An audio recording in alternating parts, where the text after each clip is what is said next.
আসসালামু আলাইকুম এভরিওয়ান, স্বাগতম আপনাদের হানিস কিচেনে।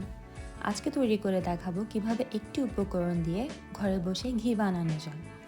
প্রথমে আমি ক্যারিগোল্ডের আইরিশ বাটারটি নিয়ে নিলাম, যাতে লবণ প্রায় নেই বললেই চলে। আমাদের এই রেসিপির জন্য অবশ্যই আনসল্টেড বাটার লাগবে। আমি এই রেসিপিতে সর্বমোট 3টি বাটার ব্যবহার করছি, যা ওজনে সর্বমোট 350 গ্রামের মতো।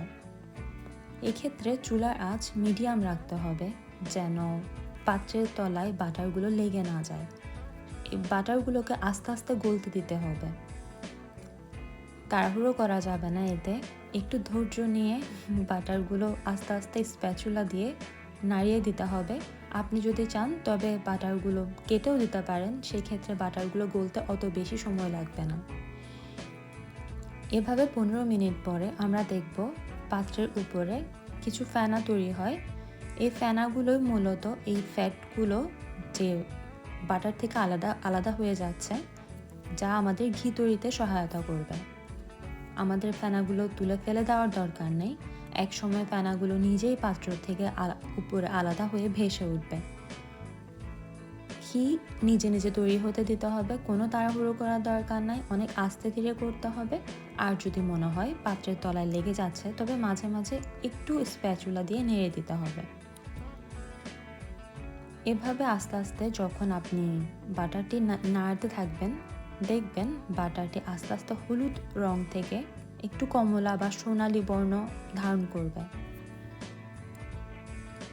বাটারটি আমরা এরপর আরও প্রায় 5-6 মিনিটের মতো জাল দিব এবং কিছুক্ষণ অপেক্ষা করব এটি কালার চেঞ্জ হওয়া পর্যন্ত।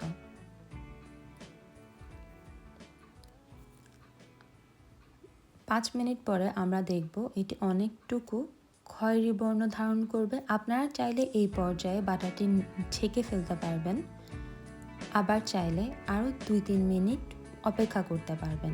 আমি 2-3 মিনিট অপেক্ষা করেছি এবং বাটারটি এখন সম্পূর্ণ রেডি। যখন আপনি একটি চামচের সাহায্যে চেক করে দেখবেন। ঘি সংরক্ষণের জন্য নিয়ে নিলাম একটি কাচের পাত্র। এতে আমি 2টি ছাঁকনি ব্যবহার করব, প্রথমে কাপড়ের ছাঁকনি এবং পরে জালি ছাঁকনি, এবং বাটারগুলো ছেঁকে নিব যেন উপরের তলানিটা আলাদা হয়ে যায় আমাদের ঘি থেকে। এটি দেখতে কালো বর্ণের হলেও আস্তে আস্তে ঠান্ডা হওয়ার পরে এটির বর্ণ আমাদের দেশীয় ঘিয়ের মতো ধারণ করবে। তৈরি হয়ে গেল আমাদের মাত্র একটি উপকরণ ব্যবহার করে ঘি অতি সহজে যা সংরক্ষণ করতে পারবেন সারা বছর জুড়ে। Thanks for watching. আল্লাহ হাফেজ।